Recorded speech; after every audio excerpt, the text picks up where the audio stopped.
साझेदार का अवकाश ग्रहण। आज मैं तो आप लोगों को 2 दिन से पूरा पुनर्मूल्यांकन खाता, पूंजी खाता चिट्ठा बना के बताया। अब मैं पूंजी खाते का समायोजन बताने जा रहा हूँ। पूंजी खाते का समायोजन।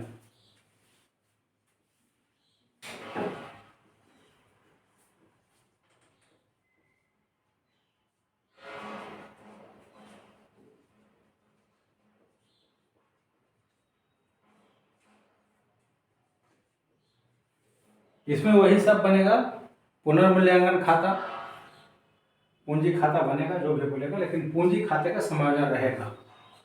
ये नवबोध की पुस्तक है, नवबोध की पुस्तक का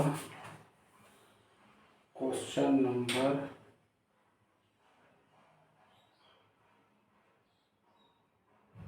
35। ये देखते यार, वो जो पुस्तक है ना प्रबोध का, उसको देखना तो उसमें खोलते अवकाश ग्रहण।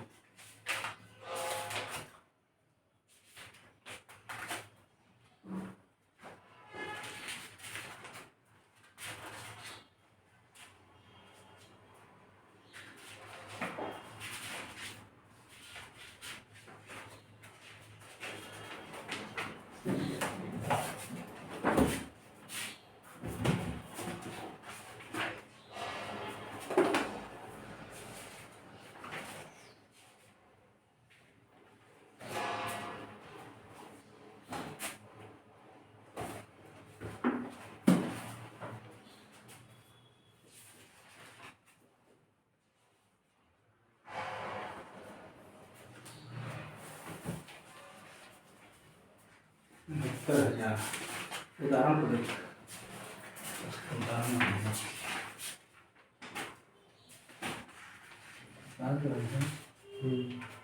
आगे चला।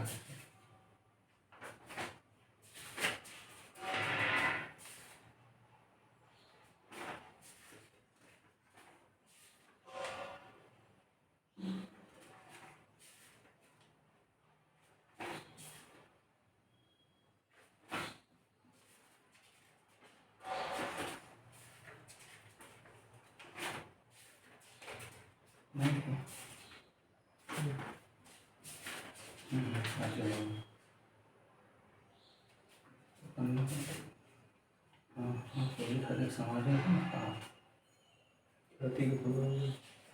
पूंजी खाते समाधान पूंजी के तौर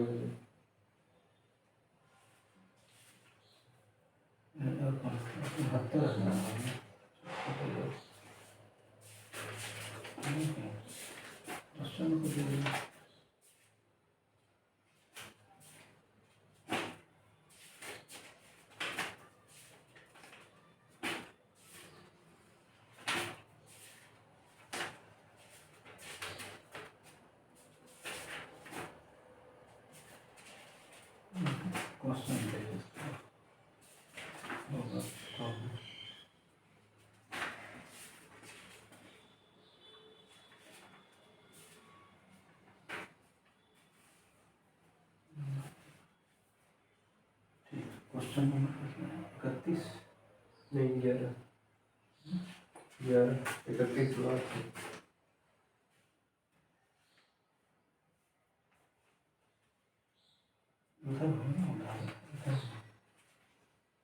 क्वेश्चन नंबर 11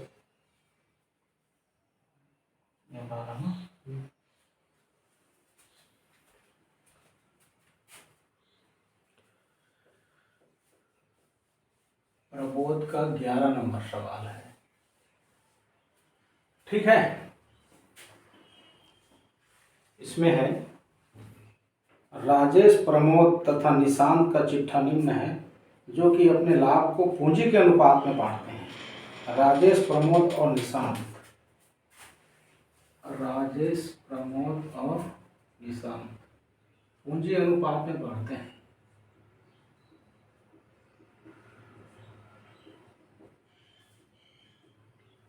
पूंजी अनुपात में लाभ बांटते हैं।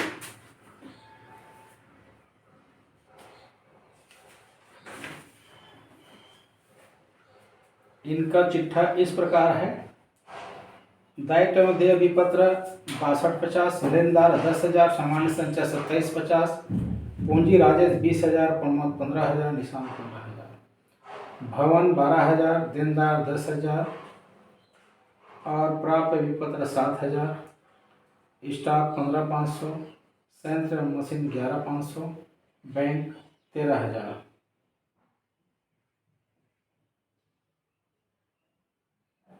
ठीक है। चिट्ठे की तिथि को प्रमोद अवकाश ग्रहण करता है तथा निम्न समायोजन किए जाएंगे। पहला, स्टॉक का मूल्यांकन पुस्त मूल्य से 10% कम, भवन का मूल्यांकन 12% अधिक, संदिग्ध ऋण के लिए संचय का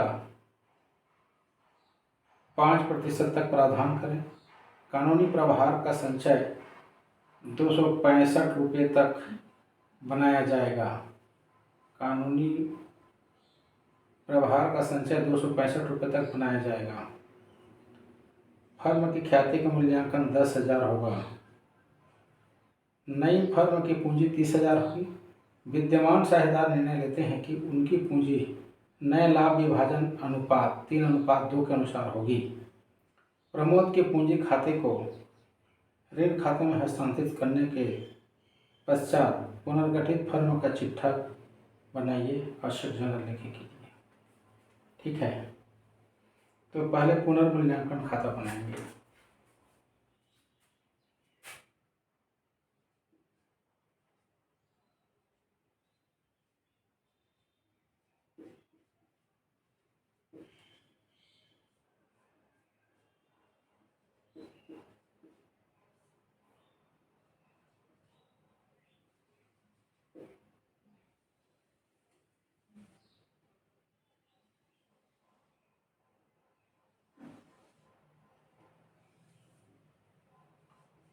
ये विवरण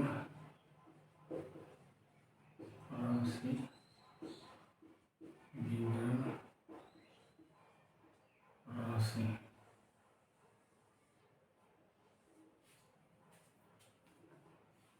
स्टॉक का मूल्य घटा है 10%। स्टॉक है आपका 15,500, तो 15,500 का 15,50 होगा 10%। स्टॉक का पुस्त मूल्य से 10% कम, तो कम हो रहा है तो डेबिट में होगा। स्टॉक खाता जैसे 15,500 है का 10% कितना होगा 15,50, 15,50। भवन का मूल्य 12% ज़्यादा। भवन है आपका 12,000, 12% ज़्यादा। 12,000 का 12%, 12 शून्य 12 दूनी 24, 12 कम 12 2 14, 14,40 बढ़ रहा है दाम तो क्रेडिट में होगा। भवन लेखे को 14,40। ठीक है, बढ़ रहा है भवन का दाम तो क्रेडिट में आएगा। संदिग्ध ऋण के लिए संचय का 5% तक प्रावधान करें। यहाँ देनदार है, देनदार में होता है संदिग्ध ऋण 10,500 है, इसका 5% तक बोला है। 5 25 25, 5 एकम 5 कितना होता है 525 होता है। लेकिन पहले से संचय है, आप लोग पुस्तक में देखिए देनदार के नीचे आयोजन लिखा हुआ है। देनदार के नीचे आयोजन लिखा हुआ है 500, तो 500 तो ऑलरेडी है। ये बोला है 5% तक संचय कीजिए, तो 5% 10,500 का 525 होता है, तो 25 रुपये हमको और लिखना है क्योंकि 500 तो लिखा हुआ ही है। तो इधर लिखेंगे देनदार खाता से 25 रुपये। फिर कानूनी प्रभार का संचय 265 रुपये तक बनाया जाए। इधर हम देखते हैं दायित्व पक्ष में कोई कानूनी प्रभार नहीं लिखा है, तो नया दायित्व उदय हो रहा है। नया दायित्व उधार हो रहा है, हानि हो रही है। यहाँ लिखेंगे कानूनी प्रभार खाता से 265 रुपये तक बनाया जाएगा। फिर है फर्म के खाते का मूल्यांकन 10,000 होगा, नई फर्म की पूंजी 30,000 होगी और भविष्य में लोग 3:2 के अनुपात में बांटेंगे और नए लाभ विभाजन के आधार पर पूंजी होगी इनकी। तो ठीक है, यहाँ पर तो हानि हो रही है, देखते हैं कितना हानि होता है। 5 5 10, 6 2 8 और 6 14, 6 2 8, ये 1840 हुआ, ये 1440 है, तो 400 रुपये की हानि हो रही है। कितने की हानि हो रही है? 400 की। ये साझेदारों के पूंजी खाते में जाएगा। पूंजी खाते को राजेश, प्रमोद और निशान बांटेंगे कैसे? पूंजी के अनुपात में। पूंजी 20 15 15 है, देखिए 20,000 15,000 15,000, इसका अनुपात 3 3 0 काट देंगे। 20 15 15 बचा, 5 से काट देंगे, 5 दिया 15, 5 दिया 15, 5 24, इनका अनुपात बना 4:3:3 बना, उसी में बांटेंगे 400 हानि को। तो राजेश का हिस्सा आएगा 400 × 4/10, 4 3 7 3 10, 4 चौक 16, 160। फिर 400 × 3/10, 4 दिया 12, 120। निशान का भी वही आएगा 400 × 3/10 बराबर 120। इतना हानि आएगा। इसको आएगा 160, 120, 120, ये हो जाएगा 1800। ठीक हो गया, ये आपका पुनर्मूल्यांकन खाता बन गया। यहाँ पर समझने वाली बात क्या है? संदिग्ध ऋण के लिए संचय का 5% तक संचय करने बोला है। चिट्ठा में दिया है देनदार 10,500, तो 10,500 का मैंने 5% निकाला, कितना आता है? 525 आता है। देखिए 525 आता है। तो पहले से चिट्ठा में 500 रुपये तो संचय है ही, नीचे आयोजन करके लिखा है 500, तो कितना और चाहिए? 25 रुपये चाहिए। तो वही 25 रुपये यहाँ लिखा हूँ, 525 नहीं लिखा हूँ, केवल 25 लिखा हूँ, क्योंकि 500 रुपये तो पहले से लिखा हुआ है वहाँ आयोजन में, इसीलिए 25 रुपये ज़्यादा हो रहा है, वो 25 रुपये को ही लिखा हूँ। ठीक है, ये बात आपको समझ आना चाहिए। अब हम पूंजी खाते बनाएंगे, तो पूंजी खाते बनाने के पहले हम इनकी लाभ प्राप्ति अनुपात निकालें। क्या निकालें? लाभ प्राप्ति अनुपात।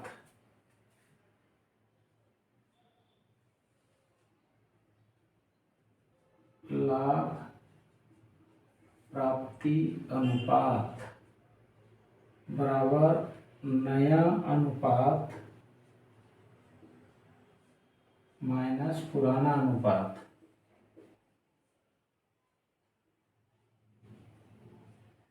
ये सूत्र है, लाभ प्राप्ति अनुपात बराबर नया अनुपात ऋण पुराना अनुपात। तो इसमें रिटायर कौन हो रहा है? प्रमोद हो रहा है। कौन हो रहा है? प्रमोद। तो निकलेगा किसका किसका? आर और एन का। आर का नया है, 3:2 में बांटेंगे बोला है, तो 3 और 2 5, माने कि 3/5, 2/5, इसका 3/5 हुआ, माइनस पुराना है इसका 4/10, देख रहे हो 4/10, लघुत्तम आएगा 10, 10/5 बराबर 2, और 2 तिया 6। अब 10/10 बराबर 1, और 1 चौके 4, बराबर 2/10। अब एन का है 2/5 नया, पुराना 3/10। 10 आएगा, 5 दूनी 2 दूनी 4 और ये 3 बराबर 1/10। अर्थात लाभ प्राप्ति अनुपात होता है 2:1। 2:1 होता है। तो उसको ख्याति देना है, प्रमोद को ख्याति देना है। तो यहाँ ख्याति में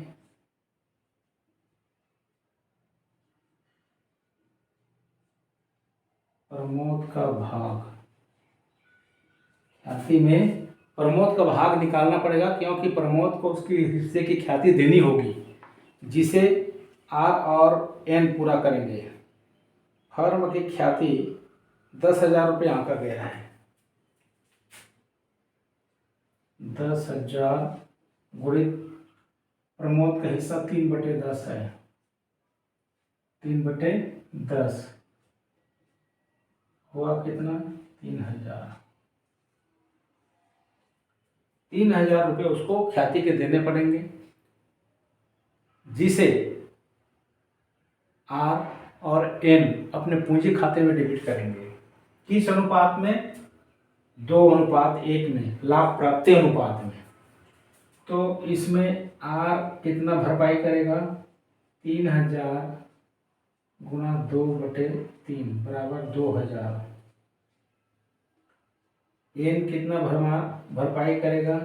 3,000 गुणित 1/3 बराबर 1,000। इतने इतने लोग देंगे। ठीक है। दूसरी बात, ये गणना हुआ। इसके बाद इनकी पूंजी समायोजित की जाएगी। तो इनकी पूंजी प्रश्न में बता दिया है। प्रमोद के रिटायरमेंट होने के बाद इनकी व्यापार की कुल पूंजी 30,000 होगी। समायोजन यह में लिखा है, नई फर्म की पूंजी 30,000 होगी। विद्यमान साझेदार निर्णय लेते हैं कि उनकी पूंजी नए लाभ विभाजन अनुपात 3:2 में होगी। तो 30,000 को हम बांटते हैं कि कितना कितना इनकी पूंजी होती है।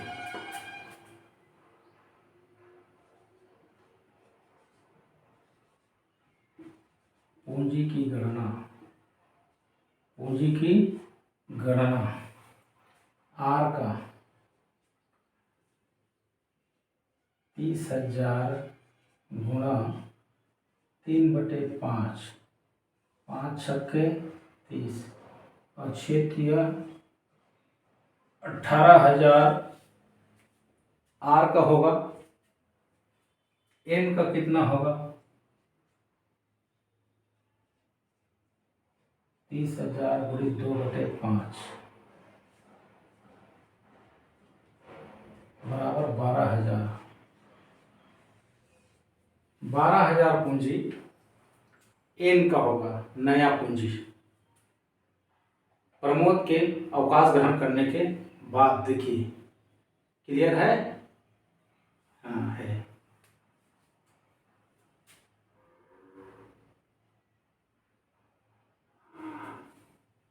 ये आया होगा समझ। तो इधर क्या किया जाए?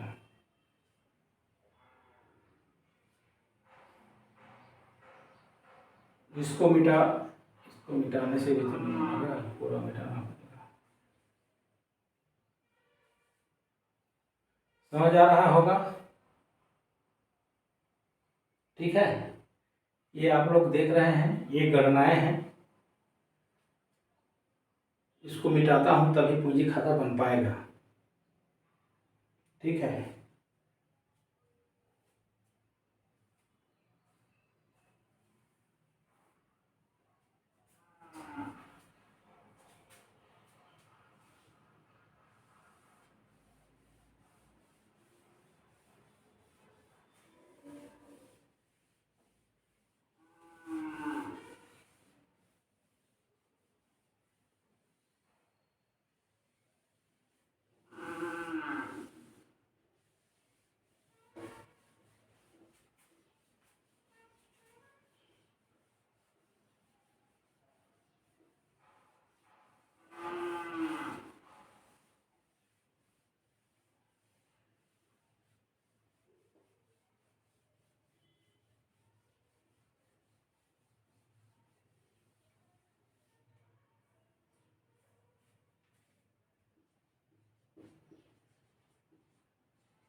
ठीक है, ये फार्मूला है।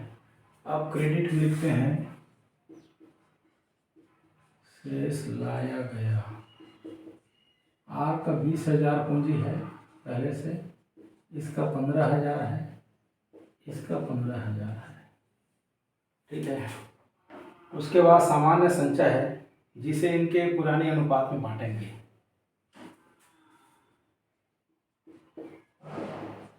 सामान्य संचय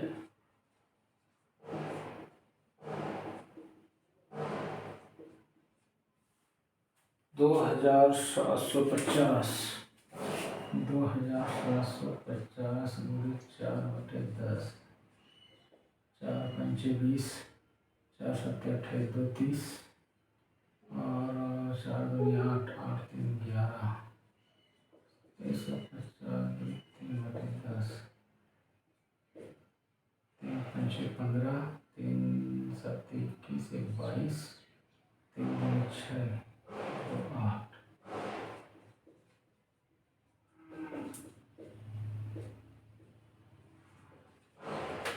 ये आता है बंटवारा सामान्य संचय का। इसका 1100,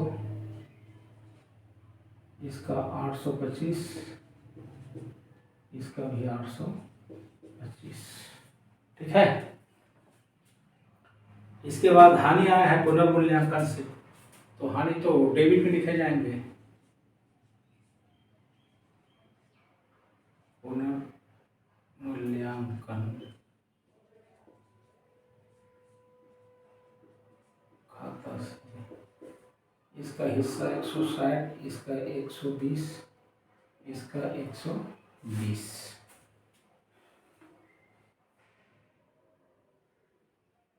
इसके बाद ये जो ख्याति है इसे आर और एन अपने पूंजी खाते में समायोजित करेंगे, डेबिट करेंगे। तो आर के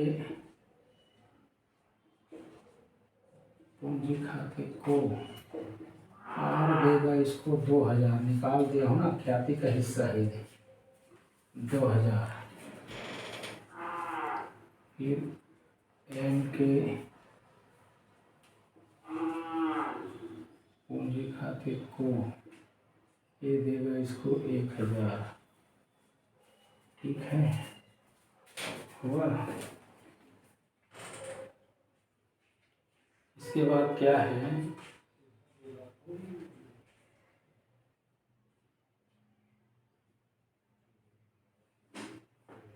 पी को पैसा ना दे करके उसका ऋण खाते में ट्रांसफर कर दिया। यहाँ पर हम लोग लिखेंगे शेष ले गए, शेष ले गए कितना, इसका 18,000 हो रहा है, इसका 12,000 हो रहा है। यहाँ पर लिखेंगे पी के पूंजी खाता से आर दिया है ना 2,000, एन दिया 1,000, और लिखेंगे ऋण खाता।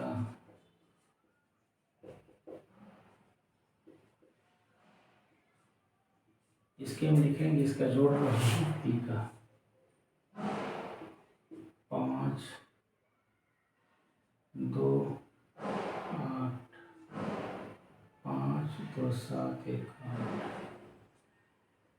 18,825। तो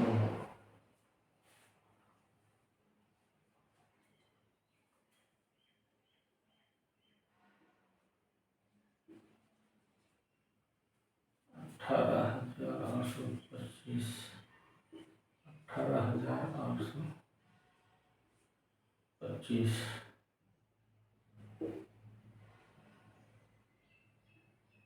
7, 1, 8,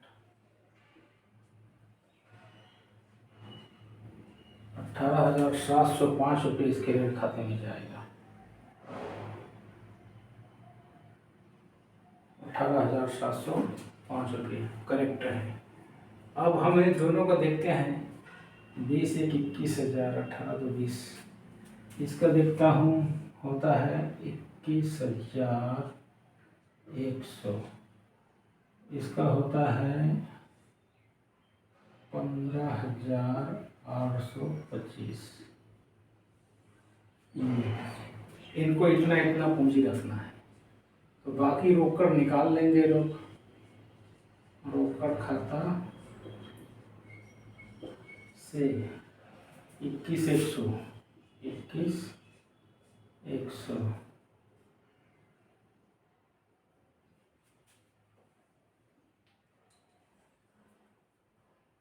ये 6,4,10 2 2 और 9, 11 3 8, 11 1 और 1 2 940 रुपये व्यापार से निकाल ले जाएगा। और इसी प्रकार इसका टोटल बनता है 15,825। 15,825 ये कितना ले जाएगा? 5 0 1 7 8 3 8 2 5 ये 2,705 रुपये निकाल ले जाएगा। ठीक है।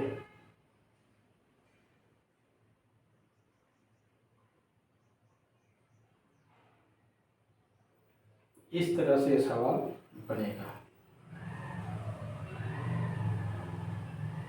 क्या बोला है? तथा चिट्ठा तैयार कीजिए। तो चिट्ठा भी बनाते हैं।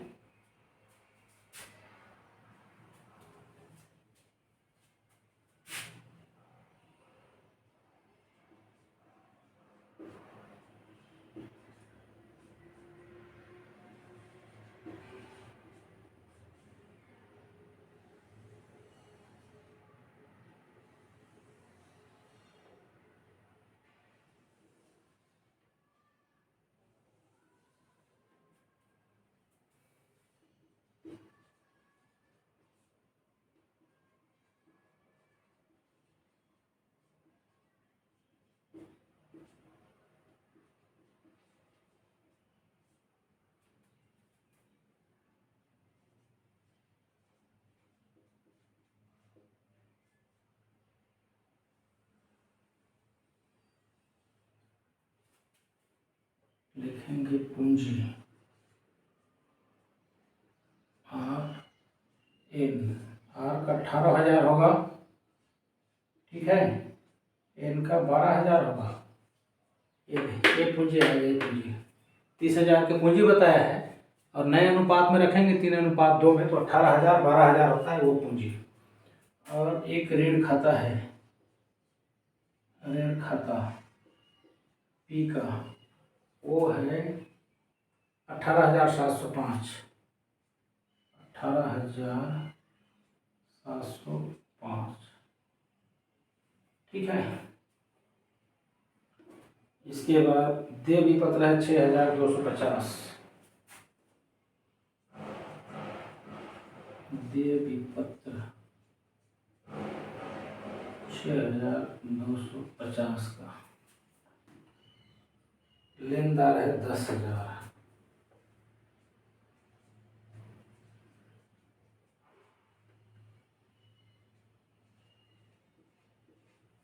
10,000। और एक कानूनी प्रभार है,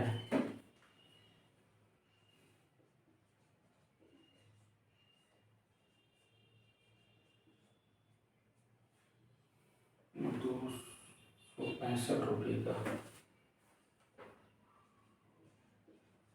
265, ठीक है। इसके बाद तो कुछ नहीं है। देखते हैं कितना होता है।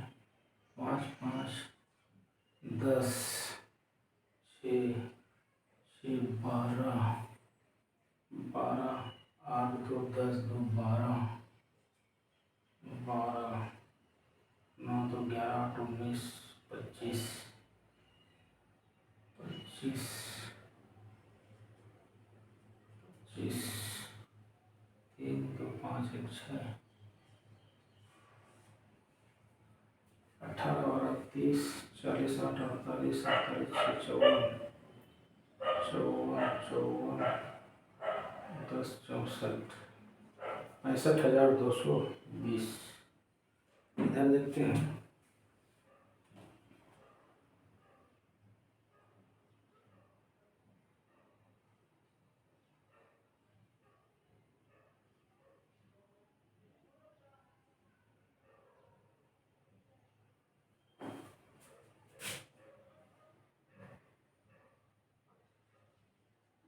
भवन 12,000 का है, 1440 बढ़ा है इसका दाम, 13,440 आता है। देनदार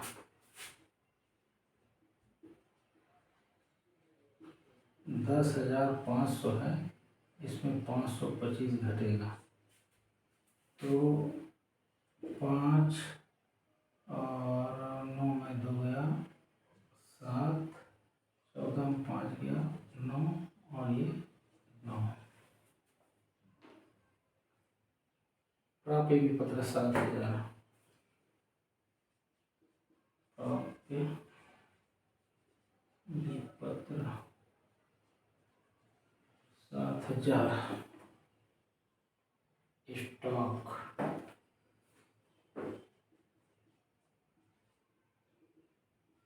15,500 है, इसमें माइनस हो जाएगा 1550।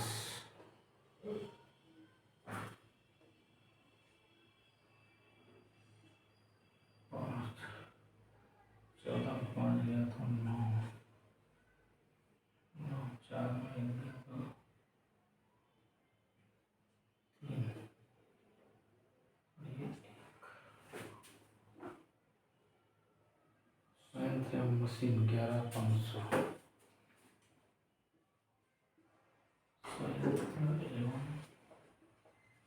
मशीन 11,500। अब बैंक है यहाँ 13,000 का, आपको बताता हूँ। 13,000 का बैंक है इनका। अब 2 आदमी ले गए हैं, पैसे निकाल लिए, 940 और 2705। ये घटेगा 2705, 5 9 2 0 1 और फिर 940 भी घटेगा।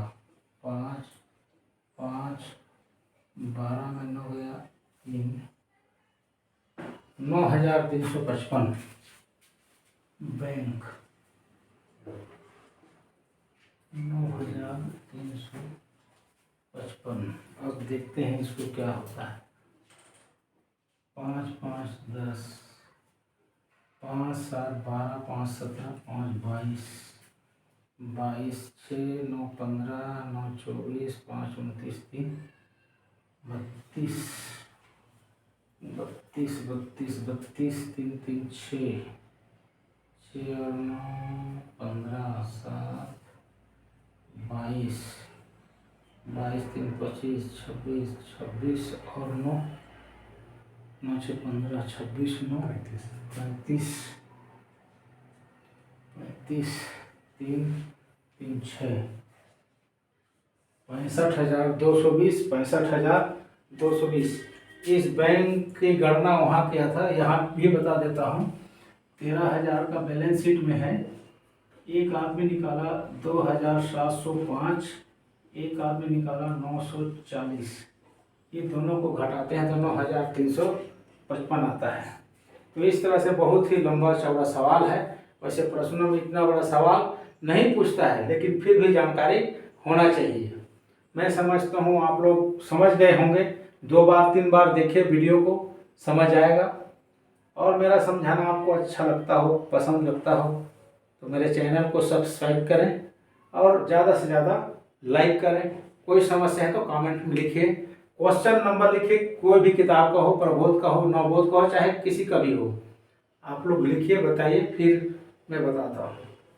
ठीक है, तो फिर